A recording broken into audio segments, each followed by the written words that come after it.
Hello, everybody. I'm so glad you could join us today as we talk about a holiday that's close to the hearts of millions of Americans. Labor Day is right around the corner, the unofficial grand finale of summer.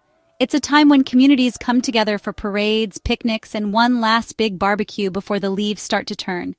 For many, it's a chance to soak up the sun, spend time with loved ones, and enjoy the simple pleasures of a day off. But Labor Day is more than just a 3-day weekend. It's a tribute to the American worker and the achievements of the labor movement. It's a day to recognize the people who keep our country running: teachers, nurses, builders, drivers, and so many more. Their dedication and hard work have shaped the nation we know today. This year, in 2025, Labor Day falls on Monday, September 1st. Mark your calendars and start planning how you'll make the most of this special day. Whether you're organizing a family get-together or just looking forward to a little extra rest, it's a date worth remembering. It's a federal holiday, giving many of us a well-deserved day off. Offices, schools, and businesses across the country close their doors, allowing people to pause, recharge, and reflect on the value of their work. While you're flipping burgers or relaxing in the backyard, remember, this day honors the strength and progress workers have brought to our nation. Every job, big or small, plays a part in building our communities and supporting our way of life. The holiday, always the first Monday in September, was created in the 1880s to give workers a break between the 4th of July and Thanksgiving.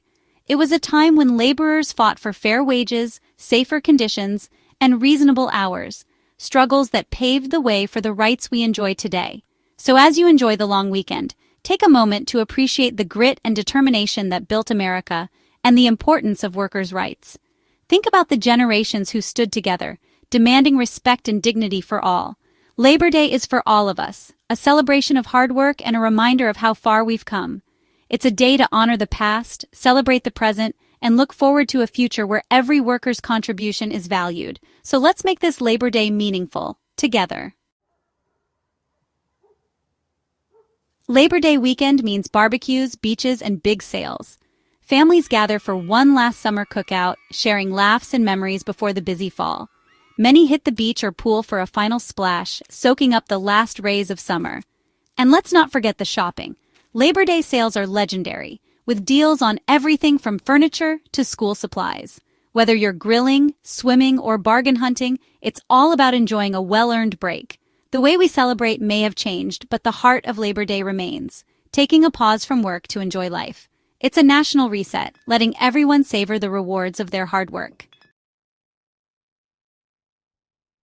There's something in the air around Labor Day, the unofficial end of summer. Even if autumn isn't on the calendar yet, we all feel the shift: earlier sunsets, cooler nights, and a change in routine. For students, it's the last adventure before school starts. For parents, it's a rush to get everything ready.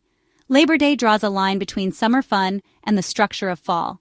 Suddenly, pumpkin spice is everywhere, and Halloween decorations pop up overnight. We say goodbye to flip-flops and hello to boots, trading watermelon for apple cider. Labor Day is the gateway to all things autumn, a cultural marker that helps us transition from one season to the next. It's a time of endings and beginnings, closing out summer and opening the door to a cozy new chapter. With a 3-day weekend, we turn the page together. To truly understand the meaning of Labor Day, we need to travel back in time to the late 1800s, a period when the world was rapidly changing and the Industrial Revolution was in full swing. For millions of workers, life was incredibly harsh and unforgiving. Factories, mines, and mills were booming, but the people who powered them faced unimaginable hardships every single day. 12-hour days, 7 days a week, even children as young as 5 or 6 were sent to work in dangerous factories and dark, cramped mines. Childhood was a luxury most working-class kids could not afford, as families depended on every possible wage earner just to get by. There were no weekends, no paid holidays, and no such thing as a sick day. Workers toiled in overcrowded, poorly ventilated spaces, often without even the most basic safety equipment. The relentless pace left people exhausted, and the constant noise and dust took a toll on their health. Accidents were tragically common. If you got hurt on the job, there was no compensation or support. You simply lost your job and your income. Many workers suffered life-changing injuries, and some never made it home at all. Wages were painfully low, barely enough to cover rent and food. Families squeezed into tiny, overcrowded apartments, often sharing a single room. Hunger and illness were constant threats, and every day was a struggle just to survive. For many children, school was out of reach. Instead of learning to read and write, they spent their days working long hours, missing out on the chance for a better future. This cycle of poverty seemed impossible to escape. Workers were treated as disposable, easily replaced if they complained or got sick. Meanwhile, a handful of wealthy industrialists grew richer and more powerful, creating a stark divide between the rich and the poor. But out of these brutal conditions, something powerful began to grow. Workers started to realize that they were not alone in their struggles. They began to organize, meeting in secret to discuss how they could fight for change. By standing together, workers discovered they had real power. They formed unions and demanded shorter hours, safer workplaces, and fair pay. Their courage inspired others to join the fight, and soon, the labor movement was born. Organizing was risky. Many lost their jobs or faced violence for speaking out. But they refused to give up, marching in the streets, striking for their rights, and demanding to be treated with dignity and respect. Labor Day was created as a direct result of their bravery and determination. It became a day to recognize the sacrifices and victories of ordinary people who changed history. Today, Labor Day is more than just a holiday. It's a tribute to those who fought for a better life, and a reminder of the power of unity and collective action.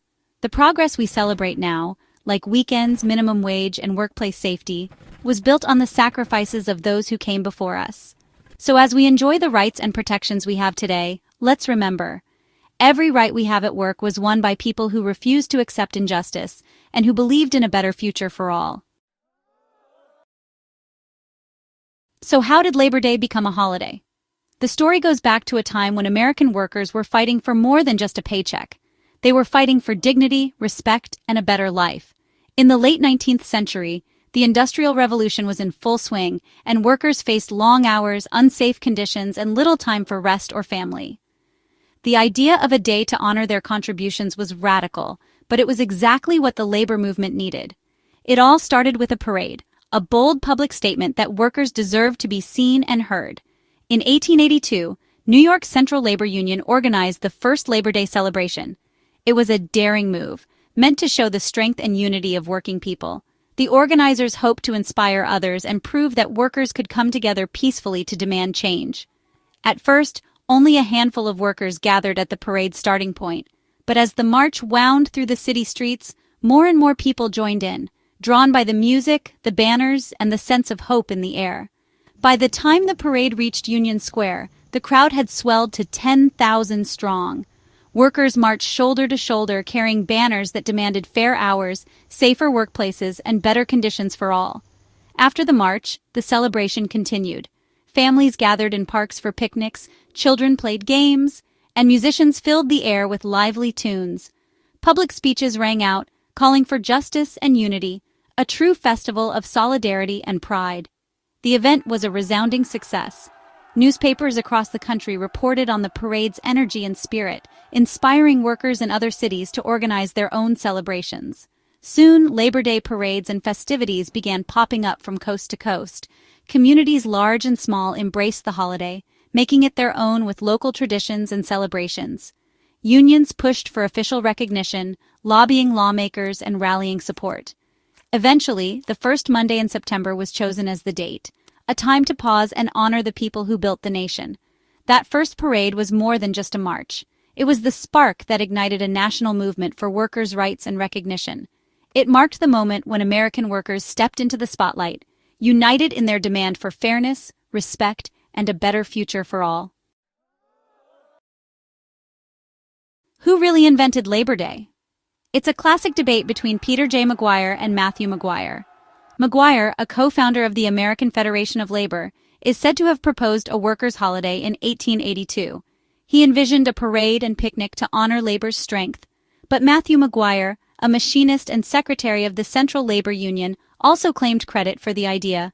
Some say McGuire organized the first parade and sent out invitations for the next year's celebration. Historians are split, but both men played key roles in the labor movement. The Department of Labor suggests McGuire proposed the parade, while McGuire pushed for a national holiday. In the end, It doesn't matter who had the idea first, both fought for workers' rights and recognition. Labor Day exists because of their shared vision and determination. Labor Day celebrations spread quickly, but it took a national crisis to make it official. In 1894, the Pullman strike erupted after the Pullman Company slashed wages but kept rents high. Workers walked out, and the American Railway Union called for a nationwide boycott, crippling rail traffic. The strike turned violent when federal troops intervened, leading to riots and tragic deaths. Public outrage grew, and President Grover Cleveland needed to repair relations with workers. Congress rushed a bill to make Labor Day a national holiday, passing it unanimously. Just 6 days after the strike ended, Cleveland signed it into law. The first Monday in September became a legal holiday for all American workers. Labor Day was born from struggle, a victory for the labor movement. It's a reminder that progress often comes at a cost. Today, Labor Day is both a celebration and a day of activism. In 2025, thousands will march in protests and rallies, fighting for workers' rights just like those in 1882. The Workers Over Billionaires events will challenge corporate power and demand fair treatment for all. Organizers want to spotlight issues like income inequality, fair wages, and the right to unionize. This Labor Day, you'll see both joy and protest, a living holiday that honors the past and pushes for a better future. Whether you're resting or marching, it's a day to celebrate workers' power. Labor Day is as relevant now as ever. Planning your Labor Day? Here's what you need to know. Most government offices, post offices, and banks will be closed. No mail delivery, no DMV, no court visits. The stock market takes the day off, and major shipping services pause regular deliveries. But most major retailers and restaurants stay open, though some, like Costco, close for the day. Grocery stores and big chains may have limited hours, so check ahead. Medical services remain available 24/7 for emergencies. Plan ahead, know what's open, and focus on what matters, celebrating workers and the end of summer. Have a happy and safe Labor Day.